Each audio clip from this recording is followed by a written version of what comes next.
Hi, I'm Erica Keating, I'm Tim Naposki. and we are here to give you a step-by-step guide of how to apply for a foundation scholarship. Heck yeah. Like I said, I'm Erica Keating. I'm the director of the Lindbergh Schools Foundation, and I'm mainly over in central office, but you might see me from time to time over at the high school helping kids out. If you need to get a hold of me, here's my email and my phone number. Our goals for today, Hmm. and Mr. Dupaski is going to hang out and give us a little bit of a teacher and student perspective Yeah. and ask questions as we go along. But our goals are that when you're done watching this video, you'll know how to apply for a scholarship, Excellent.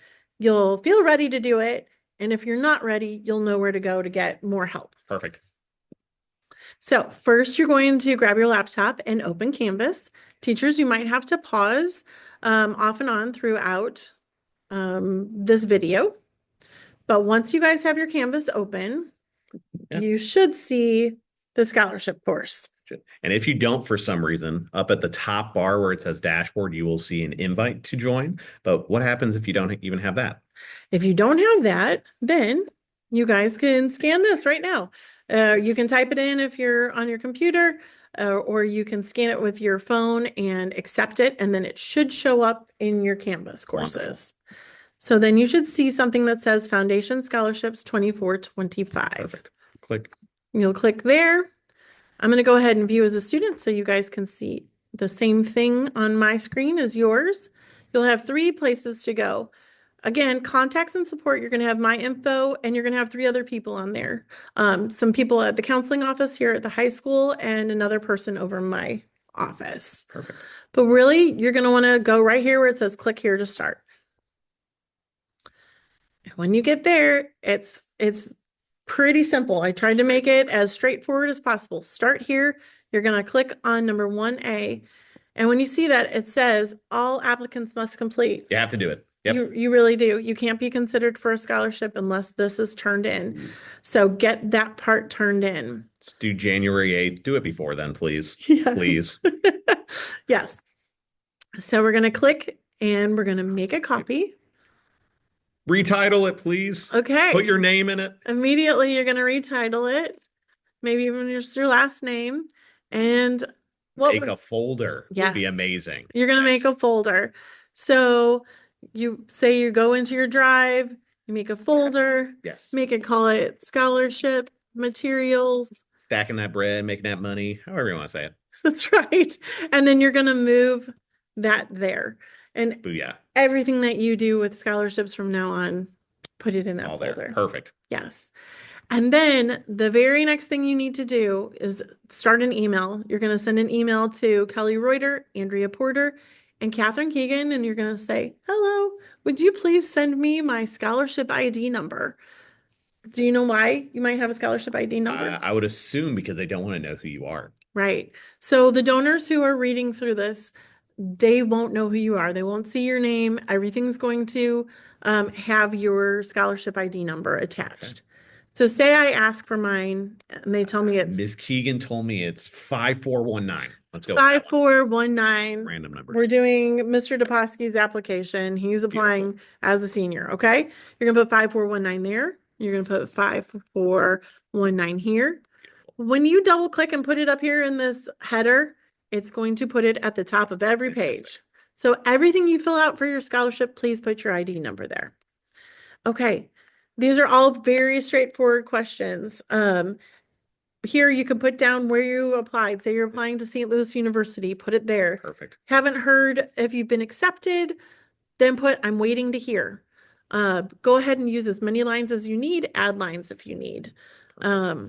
Again, for your major or your field of study, if you're not sure what you're majoring in, just put some of the things that you're interested in. Put that you're interested, but you haven't quite decided what you're majoring in. Or if you really know and you want to be a doctor or whatever, you just put it right in there. Be a history teacher. Be a history teacher, yes. Here, give a thoughtful description of yourself.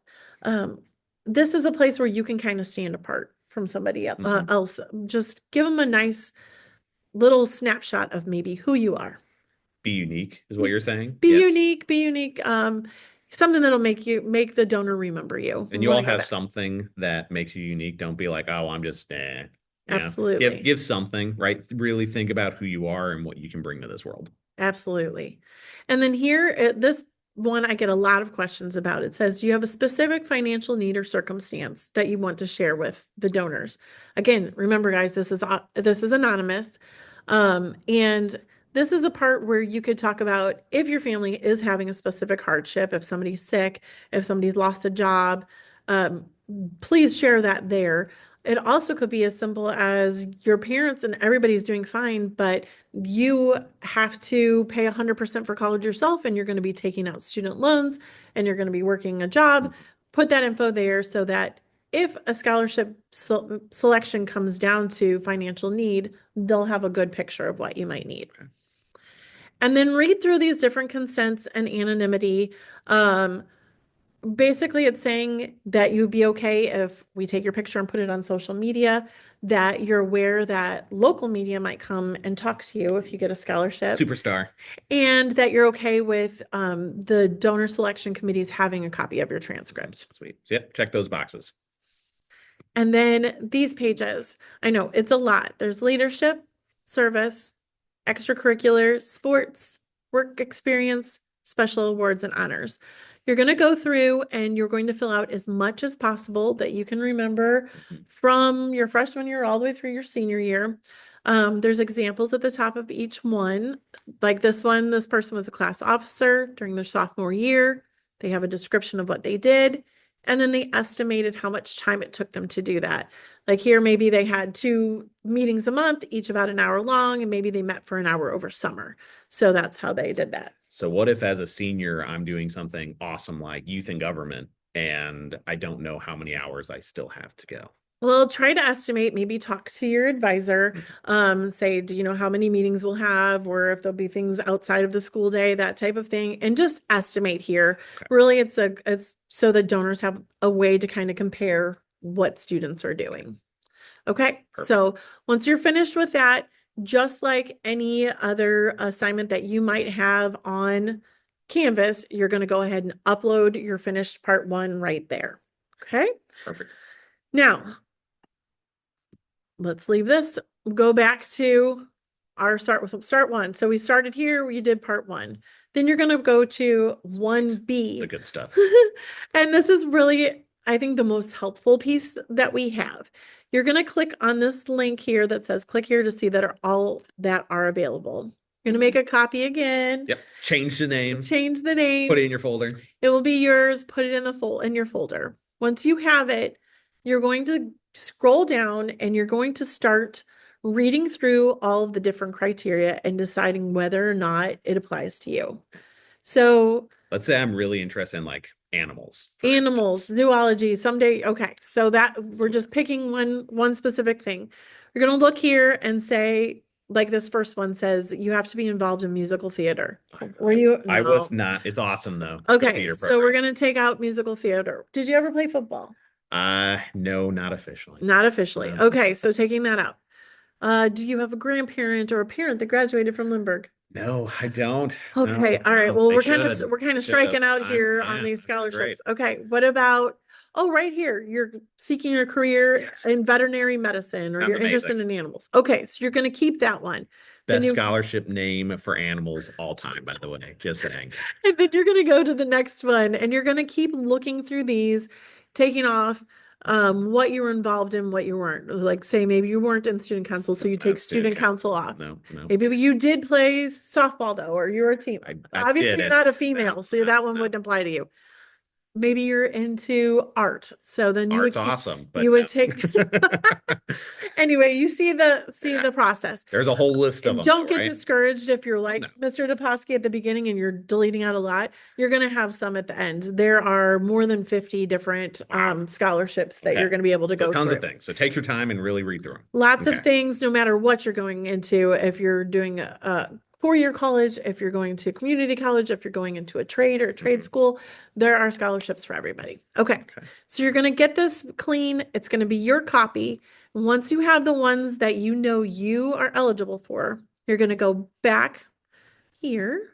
We're going to go back to our modules, and you're going to start looking. And that Ralph Barkey one, we're going to go we're gonna find that. That's the top of our list. So we're gonna go there. We're gonna click on the link again. You're gonna make a copy again. Change the title, put You're it in gonna a folder, you're please. gonna save it, put it in the folder. You're gonna put your scholarship ID number 5419. 5419. Good job remembering Thank you, thank you. that very specific number that we gave to you. Good. And then on all of these, you're going to see a little information about the scholarship. You're going to see the criteria again, which is the same as what you already read off that other paper. And then you're going to see what the essay question is. I think all of our scholarships, except with maybe one or two, require an essay question. Don't get too hung up on it. Just do your best. Have somebody check your spelling, your grammar for you. And you're going to type your answer right there. Okay. And then again, you're going to submit it just like you would any other assignment. And on the bottom of that said something like 500 words max. That's not that bad. It No. really, that's not much. Yeah. So take your time, really think about it. You'd have the folks in the writing center read over it, which would be a great idea. Right? Really good idea. Really good idea. So you're going to do that for all of the scholarships that you're eligible for. You have 3 months. Everything's due on January 8th. Once you're finished, at the bottom, there's a piece that says now what, and it's going to give you the dates of when you'll find out when everything's due, what's happening. And really, that's how you start applying for a scholarship. So I encourage you to apply, reach out if you have questions. Apply a ton, apply often. Yeah, get as many as you can that you can fit into who you are. Because yeah, get that money. Sounds good. We're going to give out almost $200,000 this spring. That's so awesome. I hope you get a piece of the scholarship pie and we get to see you this Sweet. spring. I will also have 2 help sessions, one in December and one in January. So if you want to see me in person, I'll be on campus then. If not, you can always send me an email. Yep. Last thing is just make sure you're not waiting until the last second. Please work on this. You have a couple months. Chip away at it. Don't wait until the 7th of January and then just hope and pray. Okay. That's Actually right. take care of business. Yes, let's do it. All right. Yeah. Good luck to you. Thanks. Bye, everybody. See ya. Bye-bye.